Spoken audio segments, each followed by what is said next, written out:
Sebelum kita menyambung bahasan tentang seluk-beluk sholat berjamaah, sebagaimana ada pertanyaan jamaah di pertemuan lalu tentang berimam dengan orang yang masbuk, kita catatkan kembali yang sudah kita bahas terdahulu.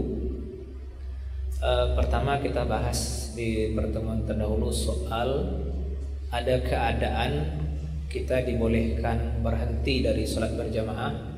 Apakah itu memang keluar dari sholat untuk menyelesaikan urusan yang akan mengganggu khusyuk, atau mungkin merubah dia dari sholat jamaah menjadi sholat sendiri. Ini bagian-bagiannya sudah kita bahas di pertemuan terdahulu.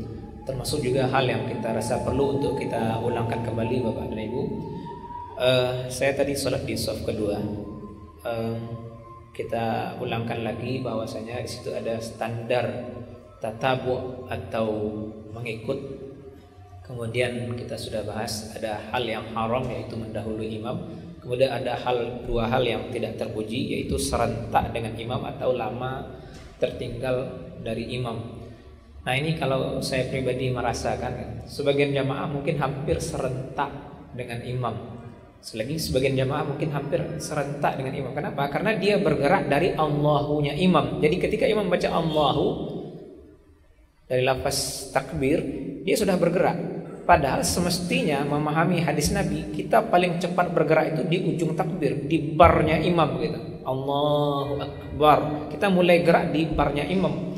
Karena dari riwayat hadis kita dapati sahabat menjelaskan mereka tidak bangun dari sujud kecuali sesudah Nabi sempurna berdiri. Nah, ini kalau kita pahami jamaah bahwasanya imam menjadikan geraknya sejajar dengan lafaz takbirnya, maka dia naik misalnya dari sujud itu Allahu Akbar, bar dia di posisi dia tegak berdiri. Berarti kita mencapai pemahaman sahabat itu imam sempurna berdiri, kita baru mengangkat kepala dari sujud.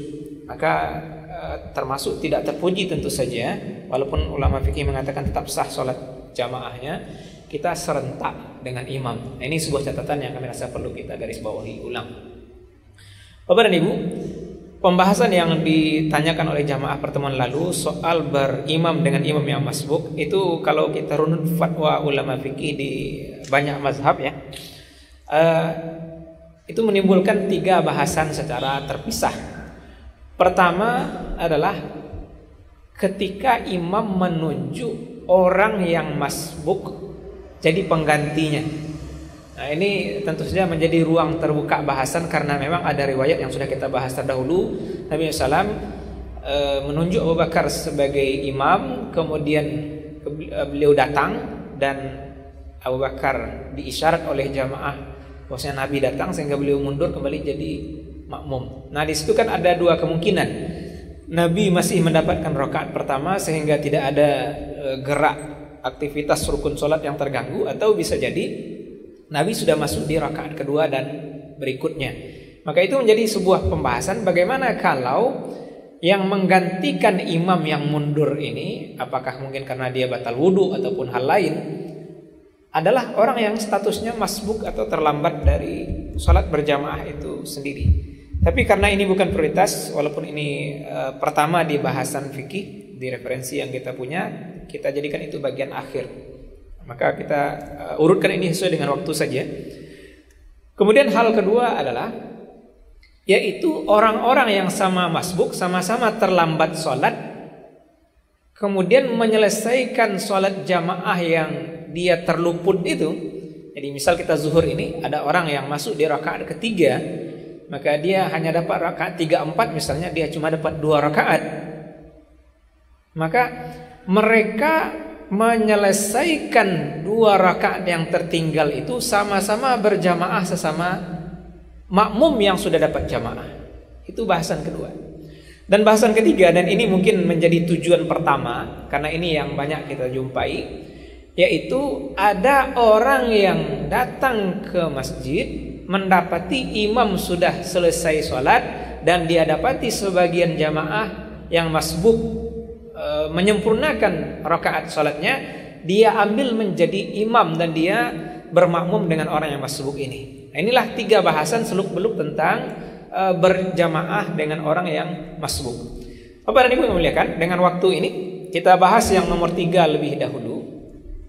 Kalau kita mengulangkan kepada riwayat hadis bahwasanya ada sahabat yang terlambat, Nabi SAW sudah salam dari sholat berjamaah, artinya jamaah sudah selesai, dan dia mungkin bingung mengambil keputusan apakah akan sholat berjamaah atau mungkin menunggu yang juga terlambat itu. Sehingga di situ Nabi memberikan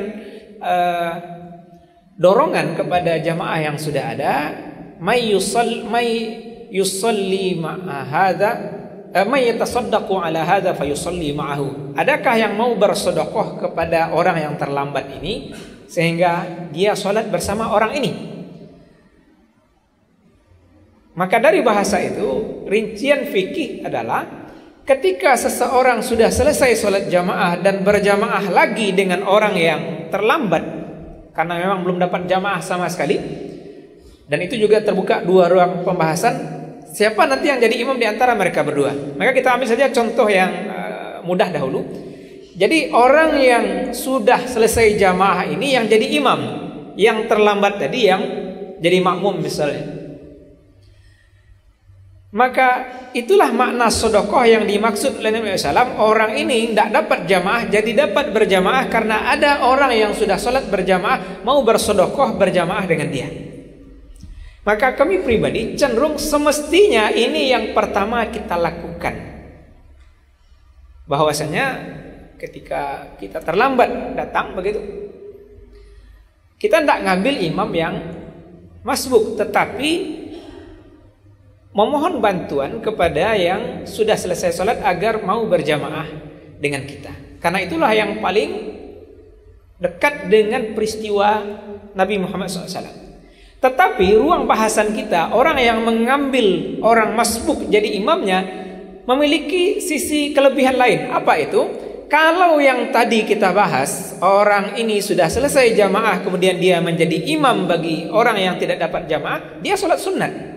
Dan itu sudah kita bahas secara ringkas pertemuan dahulu bahwasanya di mazhab Syafi'i dibolehkan orang yang sholat sunat menjadi imam bagi orang yang sholat wajib, demikian juga sebaliknya. Artinya boleh orangnya imam sholat wajib, makmumnya sholat sunat, itu dibolehkan.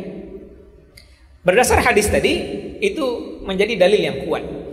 Tetapi orang yang berimam dengan imam yang masbuk, kemungkinannya mereka sholat yang sama. Orang masbuk ini menyempurnakan zuhur misalnya, seperti kita sholat zuhur ini. Kemudian orang yang tidak dapat jamaah ini juga melaksanakan fardu zuhur. Berarti mereka satu dalam niat, yaitu sama-sama fardu zuhur.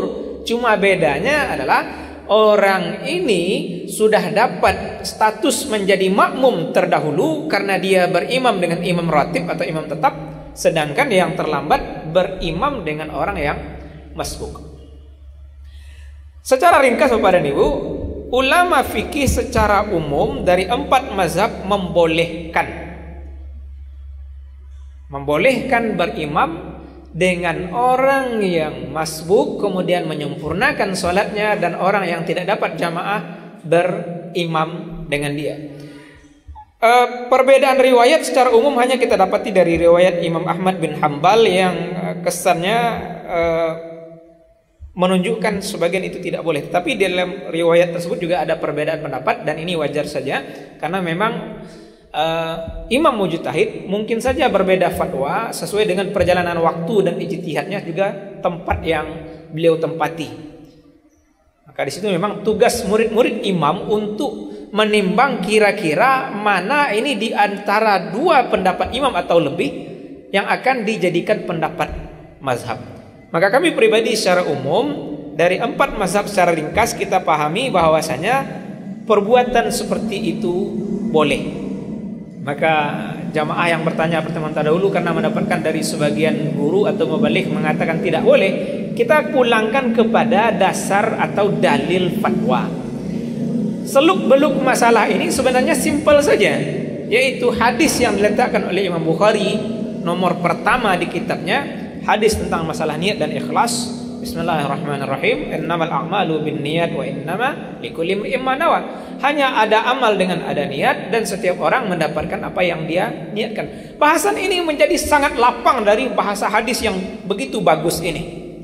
Sehingga kita dapati dalam kitab Al-Asbah wan Nazairnya Imam Suyuti rahimahullah membuat kaidah di dalam mazhab Syafi'i dari ulama-ulama mazhab.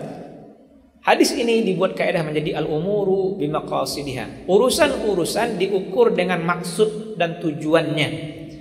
Maka ketika tujuan dari orang ini adalah tegaknya jamaah dan ruang isyarat amal Nabi sudah ada untuk itu, maka ini dijadikan pemahaman yang umum.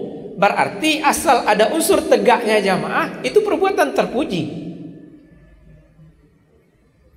Dan itu kita kait nanti di bahasan kedua soal mereka yang sudah sama-sama dapat jamaah kemudian menyelesaikan sholat mereka kembali berjamaah antara sesama masbuk. Itu jadi bahasan sambungan kita insyaallah. Dengan waktu kita potong di sini Bapak dan Ibu. Semoga sedikit wawasan ini mengokohkan kita bahwasanya amal kita berdasar fatwa ulama fikih, termasuk juga tidak hanya imam 4 mazhab. Di mazhab Zahiri juga mengesankan bahwasanya amal ini dibolehkan. Demikian, subhanakallahumma bihamdika nashhadu an la ilaha illa anta nastaghfiruka wa natubu ilaik. Amin rabbal alamin. Assalamualaikum warahmatullahi wabarakatuh.